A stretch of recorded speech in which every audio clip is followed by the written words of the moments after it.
Alors, alors aujourd'hui, c'est quoi?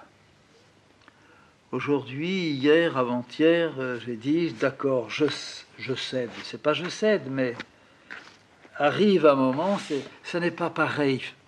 Se trouver devant une petite bouche qui guette tout ce que vous dites et qui le ramasse, et au bout de cette bouche, la mémoire qui s'inscrit, c'est pas pareil que le dessin où il n'y a pas deux bouches qui vous guettent, mais où il y a une... Oui, je vois que c'est le mot. Une extrême délicatesse. Il faut être délicat envers le dessin, et en parlant, il faut bousculer. Tu vois,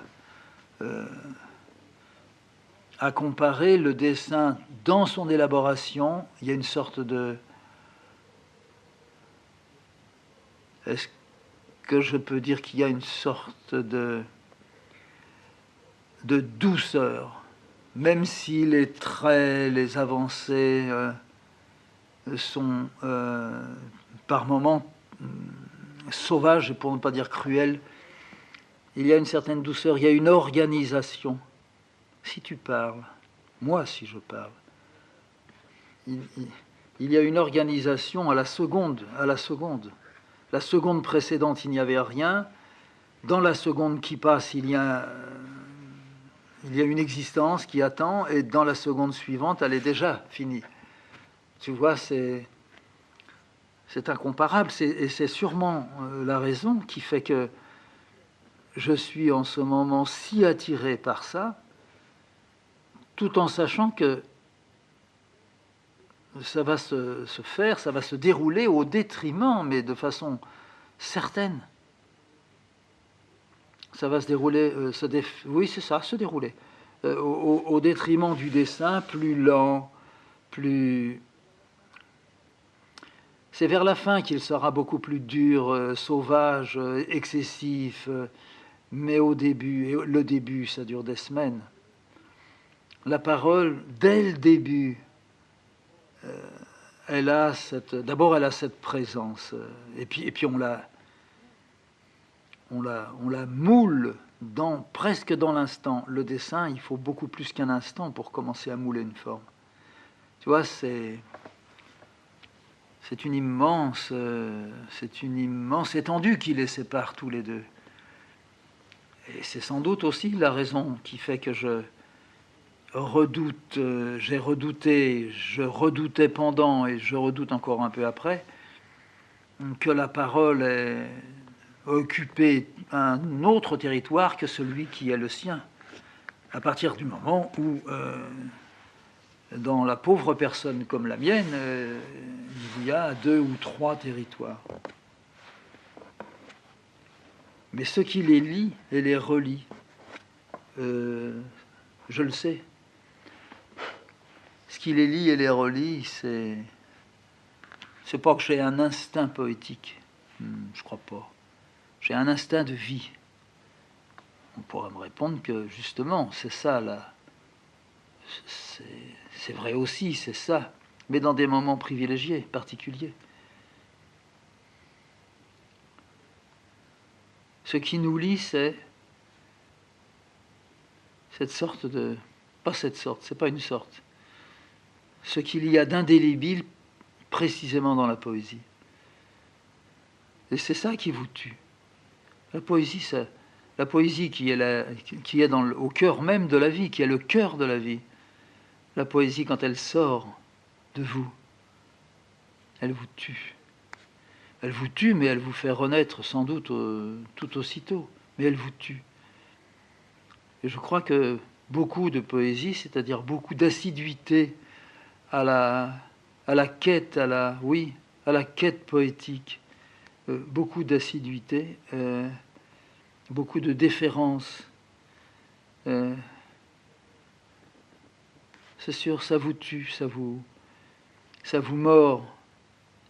Il y a une grande usure, très grande usure. Les poètes sont usés,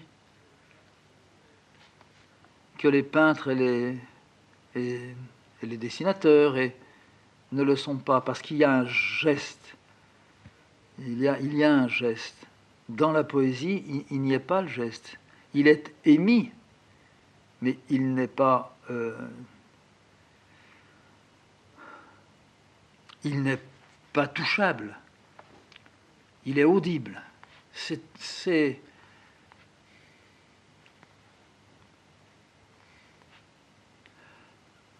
alors, puisque j'ai pris pas du tout une décision, mais j'ai pris un peu sur la gauche ou un peu sur la droite, je ne sais pas. Je ne suis pas resté sur la même route. Je ne veux pas rester sur la même route que celle que j'ai prise il y a des mois maintenant et dont je ne peux pas me passer. Ce que je souhaite, ce que je veux qu'il m'arrive, c'est que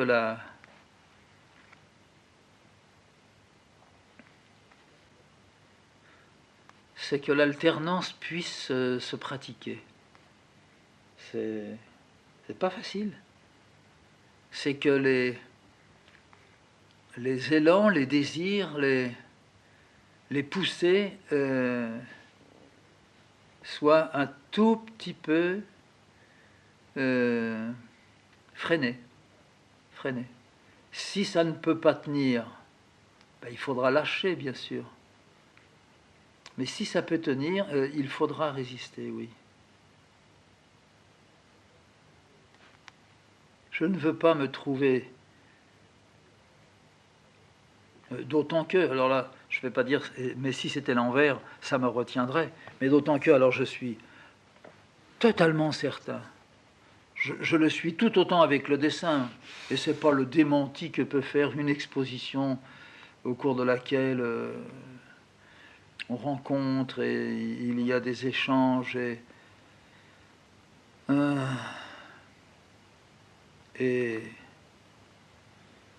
où il y a aussi des personnes qui veulent détenir ce que vous avez fait. Ce n'est pas ça qui me fera changer. Ce n'est pas attendu. Ce que l'on fait n'est pas attendu. On n'est plus les poètes d'il y a 2000 ans. Non, ce n'est plus la Grèce, ce n'est plus l'oracle, ce n'est plus... Non, non, non, non, non. Vous nous avez tués, vous, les coquins de politique, d'historiens, de disséqueurs, vous nous avez tués. Je suis encore là, il y en a d'autres qui sont encore là, mais dans quelques années, il y en aura infiniment moins. Vous aurez ce que vous aurez construit, vous aurez ce que vous souhaitiez avoir, que ce soit vous qui soyez célébrés. Alors ça comptez pas sur moi aujourd'hui, hein. Non.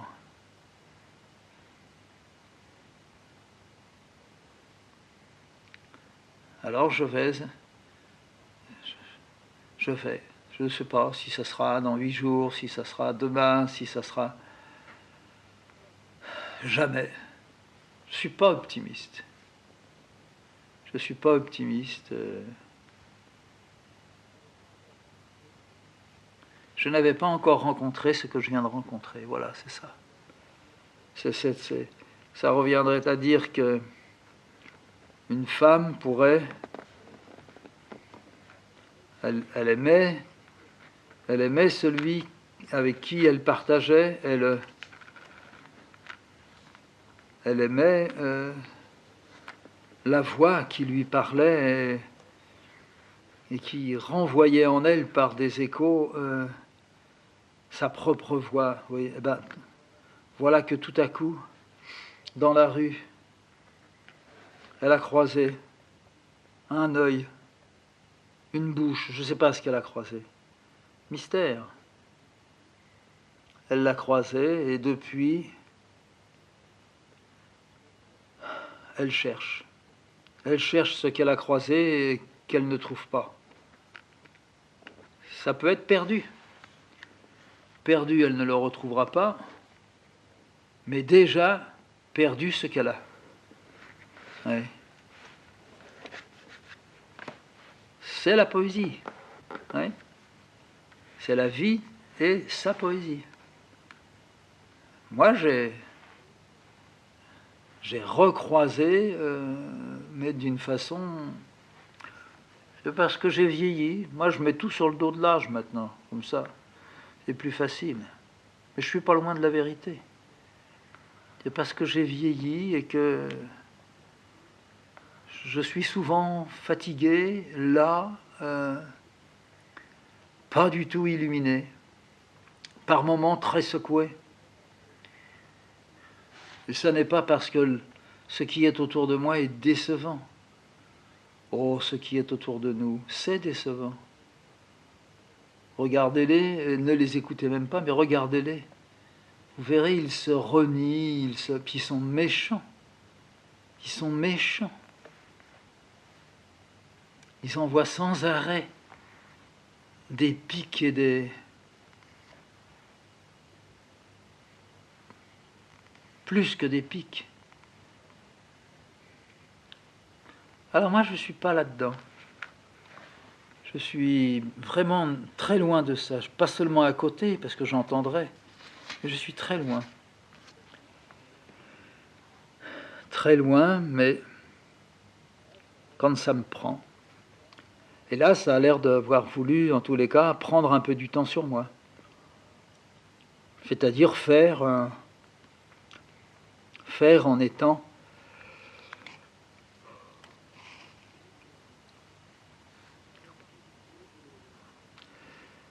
obligé de porter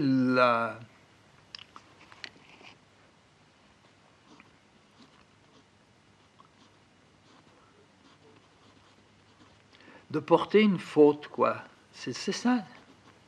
Parce qu'au fond, s'il n'y avait pas eu ça, peut-être qu'il n'y aurait pas eu le reste. Mais j'arrive pas. Alors je me retourne, je suis pas plus bête, hein. Je me retourne, je cherche. Alors j'ai cherché, je continue même de temps en temps à chercher.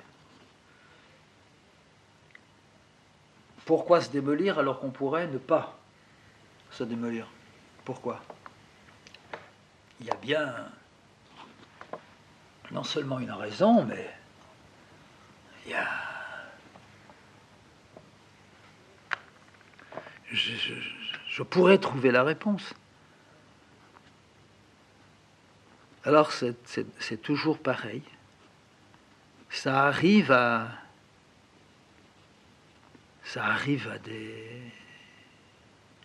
des réponses. Par exemple, je me suis longtemps dit, c'est parce que j'ai plaqué le quartier. J'y suis pas retourné, je suis retourné une fois ou deux, mais j'ai pas pu. C'est parce que j'ai plaqué le quartier que ça va pas. De toute façon, je me sens ni un témoin, ni un contestataire, ni... Comment est-ce qu'on appelle ça, les gens qui provoquent dans l'autre sens ni un provocateur, hein, tiens, ça pourrait être ça.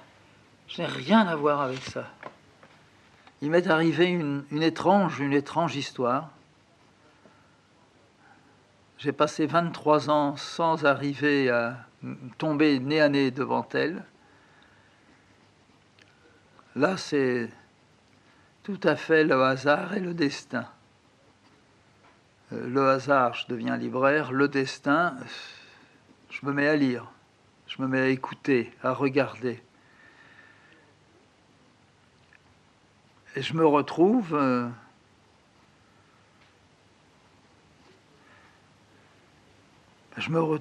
dans une situation, on ne peut plus, non seulement épique, ça serait risible, mais bouleversante. Moi je dis, c'est bouleversant ce que je vis. Je ne peux pas trop le dire parce que je vois qu'il y a beaucoup de types autour de moi qui cherchent des sujets, etc. Il y a des moments où j'ai envie de leur dire, venez chez moi, je vais vous en donner. Mais pourquoi ça? Simplement parce que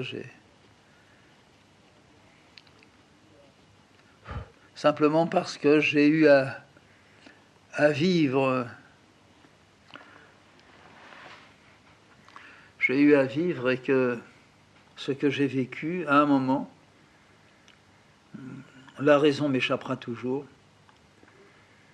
il y a eu un violent éclairage à l'intérieur de ce que j'ai pu traverser, et aussi un violent éclairage dans la compréhension que je pouvais avoir de ce monde que j'avais traversé, qui est vraiment le mien, qui est riche, qui est pauvre, qui est beau. Mais je l'ai traversé d'une façon différente, enfin, des autres. D'autres ont traversé et ça n'a pas été ça. Et moi, je m'y suis arrêté. Pendant un temps, j'ai passé comme une étoile, comme une flèche, comme une...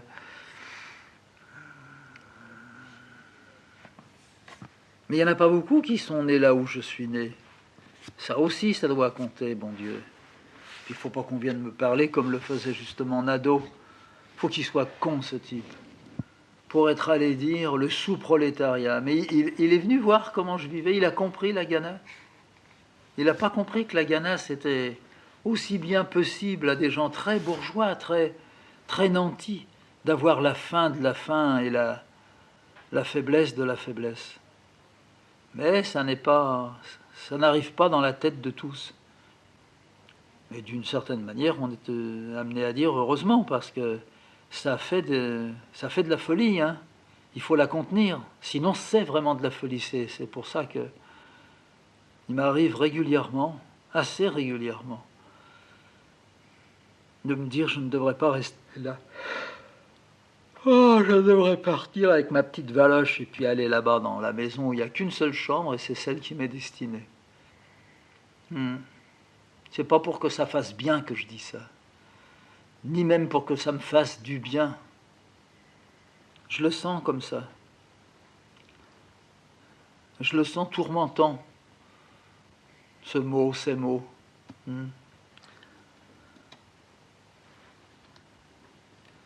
Alors, il est vrai que quand j'étais allé à la Ciboulette, c'était le petit bistrot dans la rue du Port à Boulogne, tout à côté, enfin au rond-point même de la Reine. Ils ont dû le débaptiser, ils ont appelé ça je sais pas quoi, le rond-point de Gaulle, un truc comme ça. Et ben, à la Ciboulette, quand j'y suis allé la dernière fois, puis que j'ai rencontré 3 types, il y en avait 50 dedans. Ils continuaient à jouer aux cartes, la manille, au comptoir. Il y en avait 3, je me suis approché, j'ai regardé, j'ai dit tu me reconnais pas, ça. Puis au bout d'un moment donné, il m'avait reconnu, ou il m'a reconnu, et il avait un dégoût. Il a voulu me casser la gueule, mais il est petit, mais un petit peut casser la gueule à un grand. Mais il est petit, puis c'est encore une sorte de nabot, cette espèce de con, et on peut l'écraser comme un clope. Alors je lui ai dit, si tu veux, tu sors. Là, il n'est pas sorti. Mais un con dans le bistrot, pour prendre le langage des autres, vraiment, il m'insultait. Il me cherchait, mais il m'insultait. Oh, toi, ouais, toi. Ça dégoulinait de sa bouche. Ah oui, sortant de la Ciboulette, je peux dire que d'abord j'étais pas très gaillard, et puis aussi je